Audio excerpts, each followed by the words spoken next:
오늘 이 시간 우리가 읽은 이 본문을 통해서 우리가 살아야 할 삶의 이야기를 하나님으로부터 들으라라는 제목으로 하나님의 말씀, 진리의 말씀을 전하도록 하겠습니다. 우리는 모두 각자 자기 인생에 대해서 해석을 하며 살아갑니다. 사람이 그냥 살아가는 삶을 겪으며 지내기만 하는 존재가 아니라 살아가는 삶의 한순간 한순간에 의미를 붙이고 또한 의미로 해석하고 살아간다는 겁니다. 그래서 어떤 사람들은 같은 일을 겪고도 이렇게 늘 말하죠. 이건 실패다. 이건 벌이다. 이건 버림받은 증거다. 뭐 이런 식으로 우리들은 늘 판단하고 또한 해석하고도 나아간다는 겁니다. 하지만 성경에서는 우리에게 아주 분명하게 말씀하고 있습니다. 인생이라고 하는 것은요, 우리 자신이 판단하고 해석하는 데 달려있는 것이 아니라 하나님께서 친히 해석하여 주신다는 것을 말하고 있다는 겁니다. 친히 해석하여 주신다는 것, 결국은 우리에게 말씀하여 주신다는 것입니다. 오늘 본문 신명기 8장의 말씀은 하나님께서 이스라엘이 경험한 광야 40년이란 시간을 해석해 주시는 장면이 말씀 가운데 나와 있습니다. 이스라엘은 광야 생활을 어떻게 생각했습니까? 백성들은 이스라엘이 겪었던 광야의 시간들을 힘들었던 시간, 고생했던 시간, 불평했던 시간, 힘들었던 시간들로만 기억하고 있을 겁니다. 하지만 하나님께서는 전혀 다르게 오늘 말씀하여 주고 계시죠. 2절의 말씀에 내 하나님 여호와께서 이 40년 동안에 너로 광야의 길을 걷게 하신 것을 기억하라라고 말씀하여 주십니다. 그들이 있었던 이 광야 생활이 그들에게 어떠한 의미가 있었는가에 대하여 하나님께서 친히 하나하나 해석하여 주시고 말씀으로 풀어주고 계시더라라는 겁니다. 그러면 오늘 말씀의 제목은 우리가 살아야 할 삶의 이야기를 하나님으로부터 들으라라는 말씀입니다. 이 말의 의미는 실제적으로 이런 이야기입니다. 과거를 네 감정으로 판단하지 말고 현재를 네 느낌으로 규정하지 말고 미래를 너의 계획으로 쓰지 말며 하나님이 뭐라고 하시는지 과거와 현재와 미래 우리의 모든 인생의 순간들을 말씀에 집중하라라고 오늘 말씀하고 계신다라는 겁니다. 그렇다고 한다면 우리가 살았던 삶은 어떠합니까? 오늘 2절의 말씀을 보면 하나님께서는 이는 너를 낮추시며 너를 시험하사 내 마음이 어떠한지 그 명령을 지키는지 지키지 않는지 알려하심이라 라고 말씀하시며 광야 생활을 그들이 겪었던 이유를 하나님께서는 말씀하고 계십니다. 이스라엘은 광야를 이렇게 기억했다고 그랬죠. 물이 없었던 곳. 하지만 하나님께서는 때마다 샘물이 나게 하셨잖아요. 그죠? 그리고 먹을 것이 없어서 굶주렸던 곳. 하지만 하나님께서는 때마다 만나와 메추리하게 은혜를 내어주셔서 그들이 굶지 않도록 양식을 허락해 주셨습니다. 그리고 또한 그 가운데 수많은 시간 동안에 그들은 때마다 모세에게 나아가 불평하고 불만하고 또한 그 가운데 늘 불안했던 시간들이 그들이 기억하는 광야의 생활이었다라는 겁니다. 하지만 그 가운데는 하나님께서 때마다 늘 함께 하셨습니다. 구름기둥, 불기둥으로 그들을 인도하셨고 때마다 그들을 보호하여 주셨다라는 겁니다. 그런데 하나님께서는 이 40년의 시간을 하나님의 그 엄청난 은혜를 누리고 있음에도 불구하고 누렸음에도 불구하고 이스라엘이 생각하고 있는 것과는 전혀 다르게 하나님께서는 그 시간들에 대하여 그들에게 광야 생활의 시간이 이러했다라고 말씀하고 계신다는 겁니다. 너를 낮추기 위해서 그러했다라고 하시며 또한 너를 시험하기 위해서 내가 그러했다라고 말씀하시고 또한 너희의 마음이 어떠한지를 드러내게 하시기 위하여 광야라는 40년의 시간이 너희에게 있었다라고 말씀하고 계신다는 겁니다. 그러므로 우리는 여기서 아주 중요한 신앙의 원리를 한 가지 발견하게 됩니다. 그것은 바로 과거의 고난은 결코 우연이 아니고 하나님의 손 안에 있었던 하나의 과정이다라는 겁니다. 그러므로 우리의 신앙은 분명하게 이렇게 고백할 수 있어야 합니다.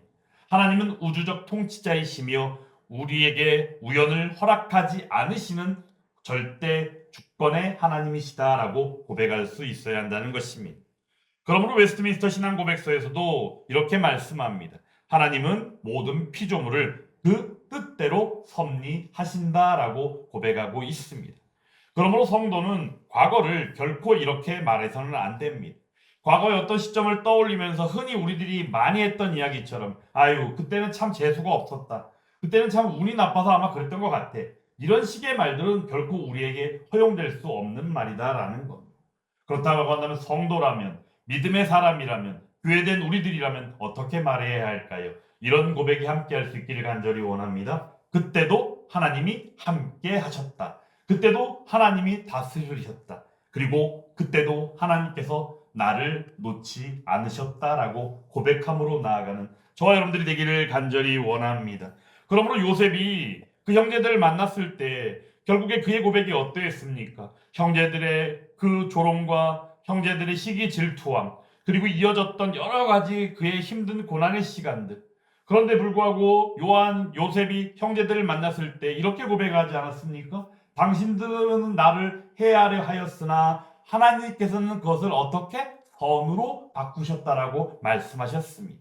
우리 자신이 망했다라고 부르는 과거를 하나님께서는 어떻게 사용하셨다라고 우리에게 불러주신다라는 겁니다.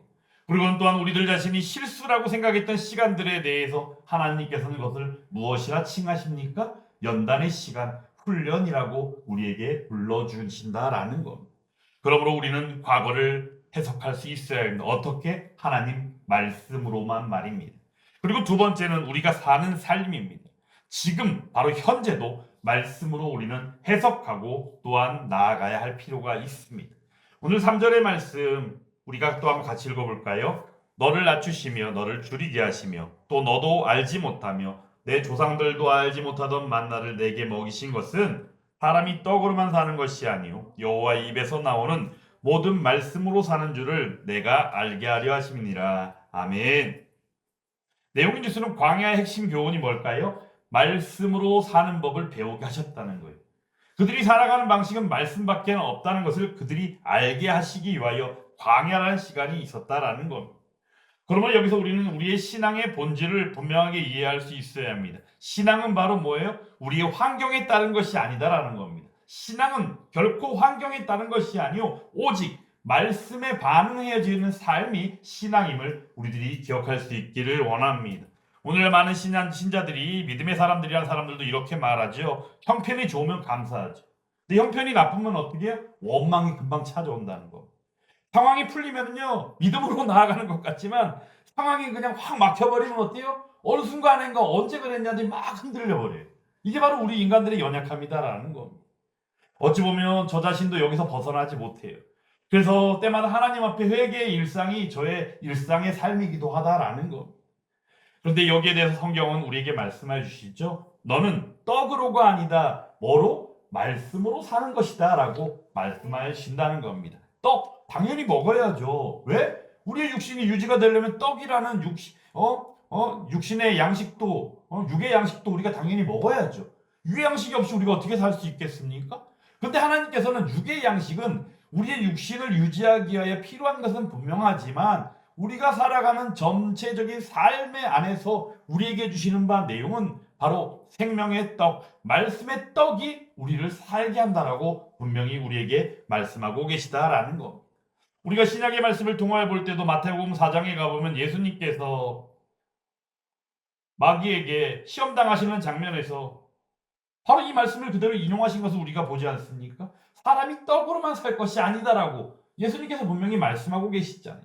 이 말씀의 뜻은 무엇일까요? 지금의 내 상태를, 내 인생의 의미를 결정하지 않는다는 거예요. 내 자신이 내 인생을 결정하지 않는다는 겁니다. 그럼 누가 그것을 결정할 수 있습니까? 하나님께서 우리의 인생의 의미를 결정하여 주시는 줄 믿습니다. 그러므로 시편에서는 이렇게 말씀하고 계시죠. 주의 말씀은 내 발의 등이요 내 길의 빛이니이다라고 말씀하십니다. 우리가 살아가는 삶 가운데 등이 필요하죠. 어둠을 밝히시는 빛이 필요하죠. 그것이 바로 뭐라고요? 말씀이다라고 우리에게 분명하게 일러주셨다라는 겁니다. 어둠 가운데 걸을 때면 우리는 그래서 우리의 느낌을 기준으로 잡고 가잖아요. 어떤 때는 막 손을 가지고 이렇게 휘저어가면서 앞에 뭐가 있나 없나 막 이러면서 우리가 어두운 가운데서 막 불안불안하면서 막 가잖아요.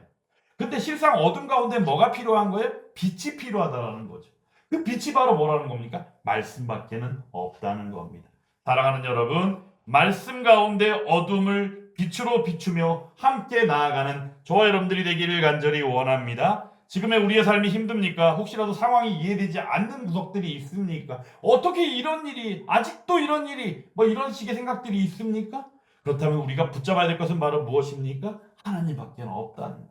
하나님만이 상황들을 우리에게 밝히 보여주시며 이야기로 말씀으로 우리에게 엮어 풀어 가실 줄 믿습니다. 그리고 세 번째는 우리가 살아야 할 삶입니다. 미래적인 것이죠.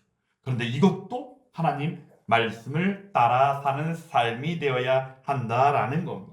오늘 6절의 말씀 또 한번 같이 읽어보겠습니다. 내 하나님 여호와의 명령을 지켜 그의 길을 따라가며 그를 경외할지니라. 아멘.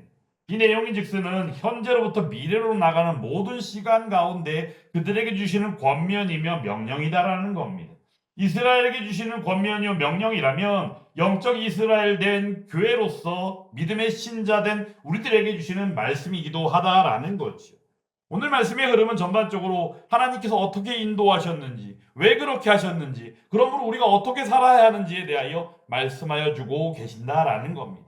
그러므로 과거에 대하여 해석해 주셨고, 현재에 대하여 설명해 주셨고, 미래의 길에 대하여 지시하여 주고 계시는 우리의 하나님이 계시다라는 겁니다.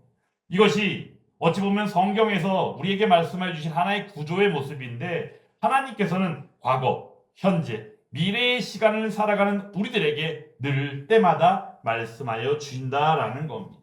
우리는 종종 이렇게 말할 때가 있지요. 앞으로 어떻게 해야 될지 정말 모르겠어요. 앞이 안 보입니다. 길이 안 보입니다. 이대로는 안 될 것 같습니다. 뭐 이런 이야기들 참으로 많이 한다. 하지만 성경은 지금 이 순간 우리에게 말씀해 주신 줄 믿습니다. 네 길은 이미 말씀 안에 있다라고 말입니다. 그러므로 우리가 온전히 잠언의 말씀을 새기며 나아가기를 원합니다. 잠언 3장 5절로 6절의 말씀입니다. 너는 마음을 다하여 여호와를 신뢰하고 내 명철을 의지하지 말라.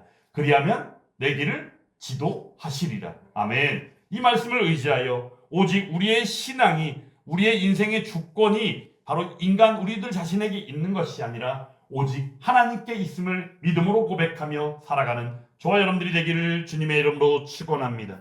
우리는요 우리 인생 우리 스스로의 인생의 작가가 아니다라는 거예요. 하나님이 쓰시는 이야기 가운데 등장인물밖에 안 된다는 겁니다. 그러므로 우리는 하나님을 의지할 수밖에 없는 거죠.